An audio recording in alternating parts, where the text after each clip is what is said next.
morning, all saints. My name is Sophia Meyer-Yen. I will be graduating from Arcadia High School in a few weeks, and in the fall, I will be very close, down the street over at Pasadena City College.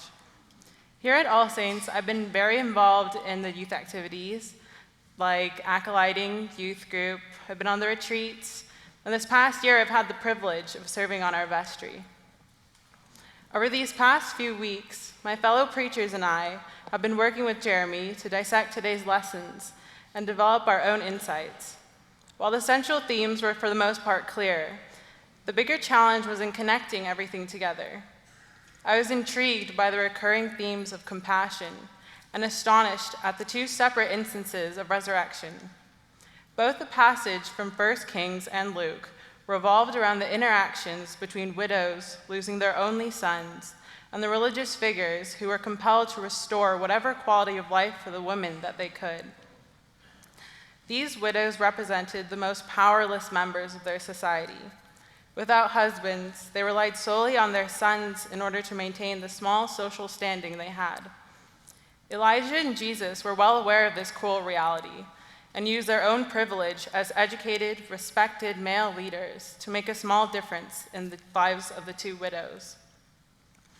Early in my life, I wasn't aware that certain families are more privileged than others. Mother's Day in my final year of preschool was a special one for me. I was able to bring my fairy godmother, Julie, to my preschool's appreciation day, which to me was the most amazing thing ever. It made me feel special. The next month, when Father's Day rolled around, I felt like the special student yet again because I brought my two daddies with me. It wasn't until I was well into elementary school when I realized how significantly different my family structure was compared to that of all my friends. This is when I had my first encounter with the world's confusion and rejection of my own family system. Shortly after entering elementary school, my family moved to Washington State. I was relieved to find out that many of my new classmates lived on the same street that I did. Our families were quick to introduce themselves. Naturally, my new friends started to ask me about my parents. You have two dads? So they're gay? The first few times my classmate asked these questions, I answered her with reassurance. Yes, of course. She must have not understood what I said correctly.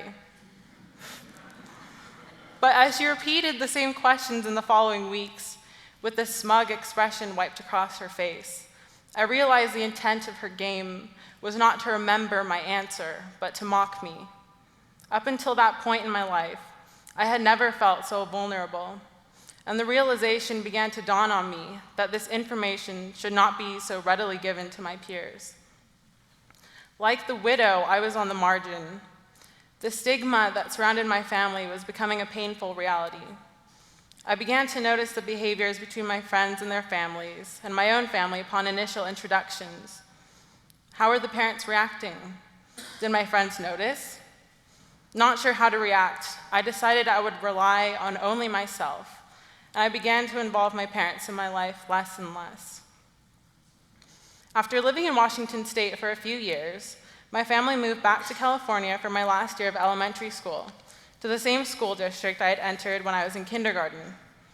2008 was also the same year that Proposition 8 signs began to start appearing on front lawns and on the bumpers of cars. I brought it upon myself to administer my own consensus of my peers' opinions on the subject by casually asking which direction they were leaning towards. Lists began to form in my mind, dividing up people who I knew I could trust and those who I would guard myself around. I continued this habit throughout middle school and into high school. During these years, I created a vague image for myself and my family. I got by with the occasional stories about my dad and the fact that I didn't have a mother. In all honesty, it was mentally exhausting and emotionally draining to avoid vulnerability at all costs, hiding in my shame. I still engaged in politically charged conversations and did my best to advocate for equal rights. My voice was my most valuable asset, and although I spoke impersonally, it was the best way for me to communicate every truth I knew and to inform those who were unaware of how special it is to be part of the LGBTQ community.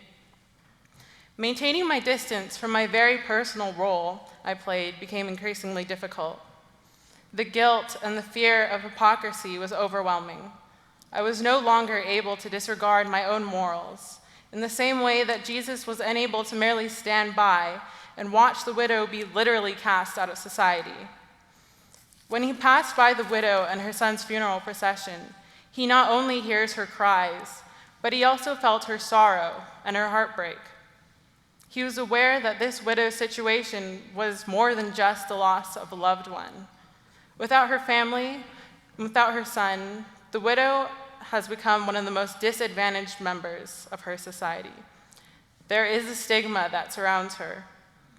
In that moment, Jesus understood that his ability to fulfill God's grace by acting compassionately toward all people and disregard his own advantage in their society was the most powerful thing he could do. The simple act of his touch revived her son, and in doing so, restored the widow back into their community. Throughout the past 4 years, I've been a member and a leader of my high school's Gay Straight Alliance Club. Ensuring a safe space for my friends who are part of the LGBT community to be accepted is so important, because some of them do not have this space at home. My desire to help out any oppressed community led me to participate in the Black Lives Matter protest that many of us youth helped to organize here at All Saints a couple of years ago. And last year on Father's Day, I decided to post a public letter of gratitude to both of my fathers. With the support of my closest friends, I acknowledged the difficulty and the shame I had felt by remaining a bystander and refusing to claim my integral role as a part of the LGBT community. Like Elijah and like Jesus, I wanted to restore my family into the larger community by using whatever privilege and platform that I had to speak to the truth that my family should have all the rights that every other heteronormative family already has. All Saints has had a vital impact on how I perceive the world. It took me quite a few years to realize that not every family, nor every church, understood the importance of standing at the front of so many important peace and justice movements. So few places are willing to stand up for the rights of all families. The values of All Saints has helped to guide me through my adolescence and has helped to make me the independent person that I am today. Growing up with two fathers is not a treasure that everybody understands, and it took me 17 years to gather up my confidence and to share this openly. I am so grateful for the safe space that All Saints has been, and I will greatly cherish the many deep relationships that I have developed here for the rest of my life. Amen.